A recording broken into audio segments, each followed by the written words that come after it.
Hey everyone, this is Alec from Reddit's Hex Encounter community. Thanks for joining me today as I unbox Here I Stand, The Wars of Reformation from GMT Games. This is a game I picked up during the recent GMT Games sale, and let's go ahead and dig into this. It's actually still in its shrink. So we'll kind of flip this over and get going here. So Here I Stand is actually one of the more popular games in the card-driven game series. It's quite well regarded, and I managed to almost open the shrink.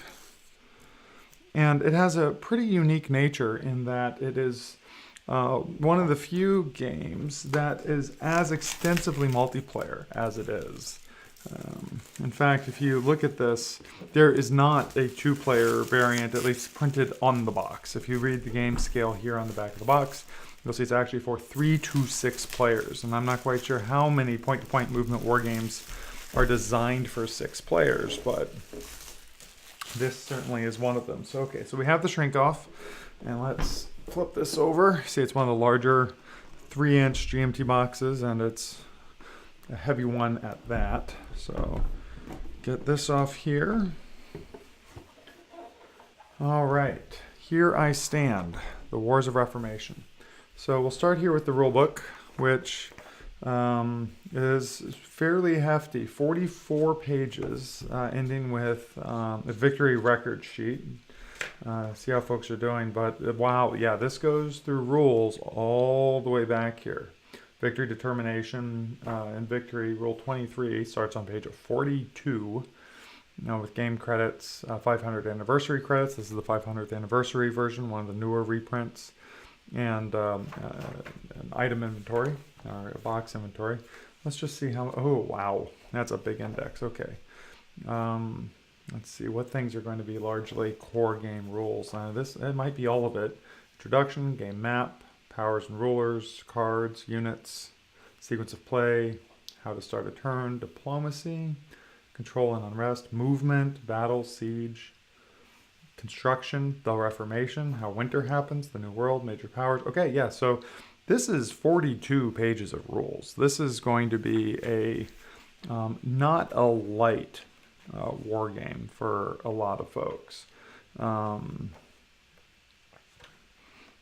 So quite a bit to go through here. This is going to be one of the ones where you want to, even with 3 to 6 players, you're going to want to just be okay getting rules wrong and getting in and enjoying the game. Find a good how it's played video. I do not have one. I just opened the game. Send it out to all your friends before everyone plays and get everyone a little familiar with it and then go into it.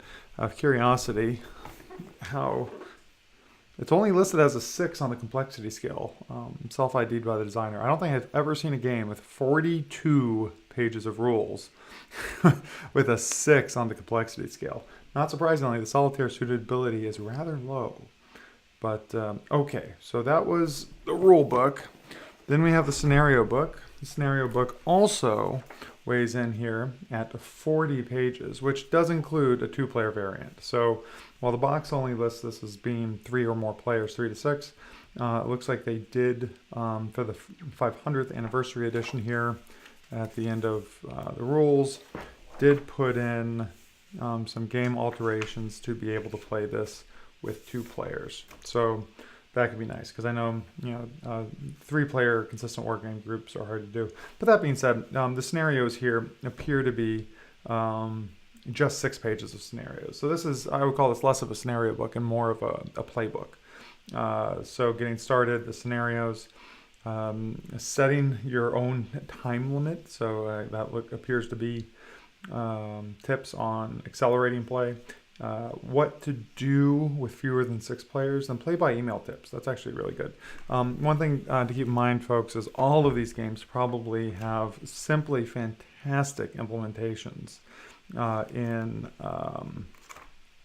Vassal, and so play by email is absolutely a thing that you can do to keep play going. And so they often will include tips on how to do that well.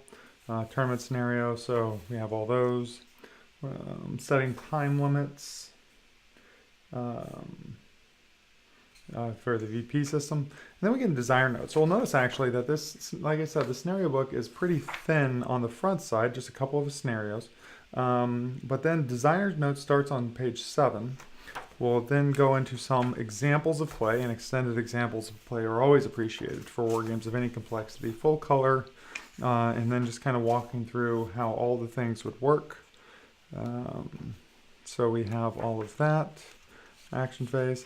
And then the game is history. So this is another example here on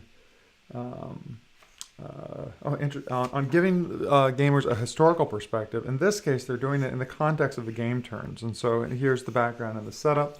On game turn 1, historically, these events took place, and this is the context. And as you go through, some discussion of the characters in the Reformation. Again, from a historical context, very interesting. Looks like quite a bit of research has gone into this, and quite a lot to learn here in this playbook. So that's absolutely fantastic. A lot here, and then features on the cards. A little bit of history on how some of these events and cards unfold. So a lot of good info here in this scenario book or playbook. Really happy about that. All right, what else is in the box? Okay, looks like some player mats here for the various countries.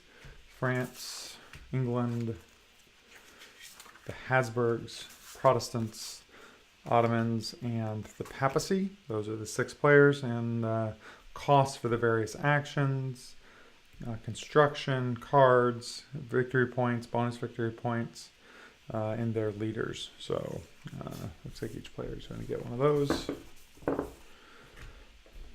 Let's see. This appears to be some sort of a religious struggle card. So a play aid to use during play. And then several sequences of play. Actually, it appears to be about 2. That gives you notes about on what turn, cards to add, events, who's in play. A sequence of play here with rules section, so it's kind of a working glossary, so that's actually pretty good. And perhaps one on each side of the table. Some reference cards, again, for actions, their description, and then who can do them or with what notes. These are double-sided to include combat and other information, so we have those. All right, it looks like we've got some markers here. I'll consolidate the player aids for now, get more room on the board.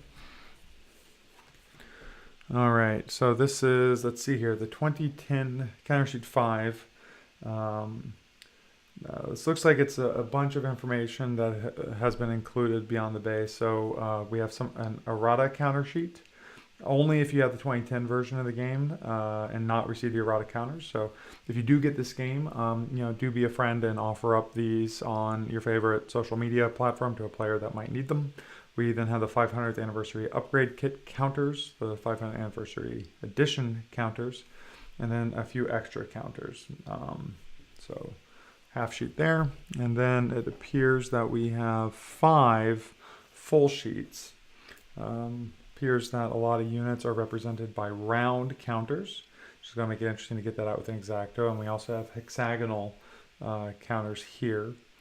Some very long or tall counters here for the leaders, and so I wonder if there will be stands in this game to stand these up. But ships, flags,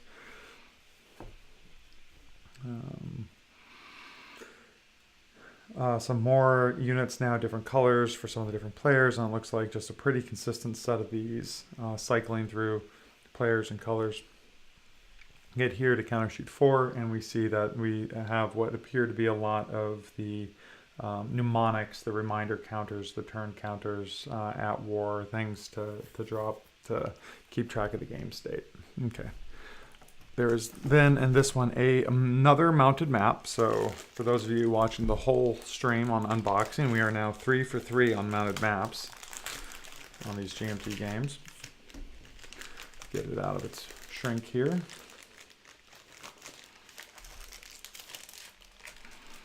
Take a look at this.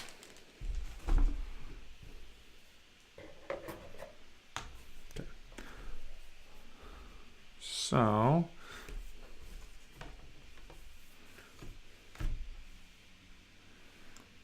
we have some diplomatic display here on table. When I unfold this, we're going to go off camera, so let's just take a look at this. Okay, I have to laugh at this. There's an on-map play aid here. I'll try and get this in a spot where maybe it's not so blown out by the lighting. There we go. Henry's wife's pregnancy chart. You read that right. There's a chart on the game for a modified die roll and whether or not Henry has heirs. Okay. That's interesting. Have to read more into the special rules on that one. All right, and point to point here. There we go. Just stretch this out a little bit.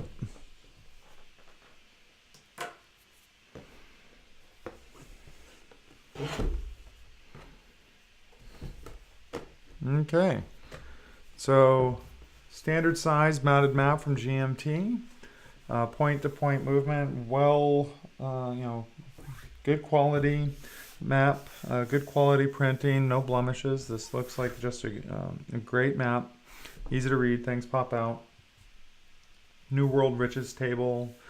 Again, it looks like there's a lot of nuance here. If any of you on the live part of the stream have played this, I'd love to hear your thoughts on how much of this complexity is Chrome and how much is value added, but it sure does seem like there is a lot there. And of course, we still have more in the box. So continuing on, my suspicions were correct. I do have stands here for some of those taller units. So whole stack of those. In case you don't have enough D6s lying around the house, we've got a pile of D6s. Take a few out here and kind of feel their heft. They're kind of lighter, and they appear to roll fine. Except I rolled a 6 and a 5 both times. That's odd. All right, we'll take it. All right, so there's some dice, and we got set of Ziploc bags. Did I mention this was a card-driven game?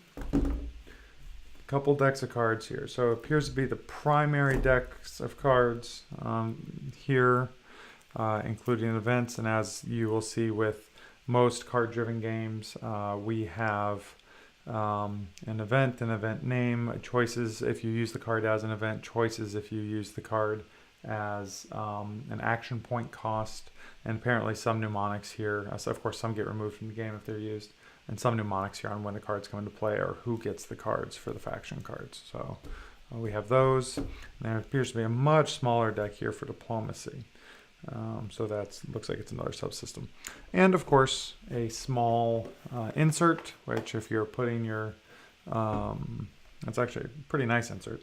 But if you're putting the counters in counter trays, that's probably going to be one of the first things to go. Side of the box is side printed with a lot of interesting historical bits here on the various factions. England, Protestants, France, Habsburgs, Ottomans. So anyway, interesting stuff. So okay, so let's recap. In addition to the boxes, we have large mounted map.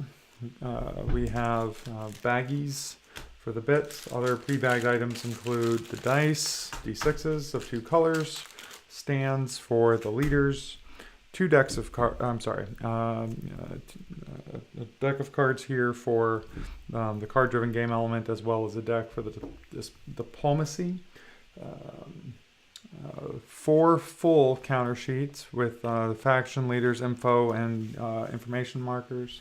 A half sheet that appears to be part of the 500th anniversary treatment of the game. A player card here for each of the 6 factions, telling them action point costs for the things that they do. And in fact, you'll notice that some of these actions will differ depending on who you are, which actually makes a lot of historical sense. So for instance, the Ottomans aren't going to be creating a Jesuit university like the papacy would. So that's pretty interesting, and they're going to have papacy's trying to construct St. Peter's Cathedral, whereas the Ottomans do get some incentive for piracy. So anyway, So a bit of asymmetry. So we have these player cards. We have two reference cards, one to go on each side of the table for your 6-player games. We have the sequence of play cards and some mnemonics on when things come in, including a 2-player variant. We have the religious struggle card, which appears to help inform how a religious struggle gets resolved.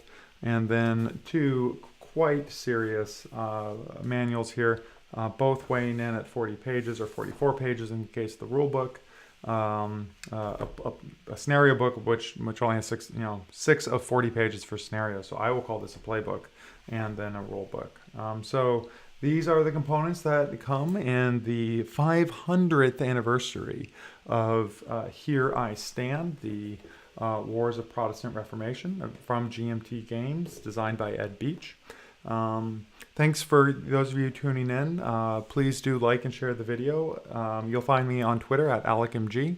You'll also find me at twitch.tv/AlecMG.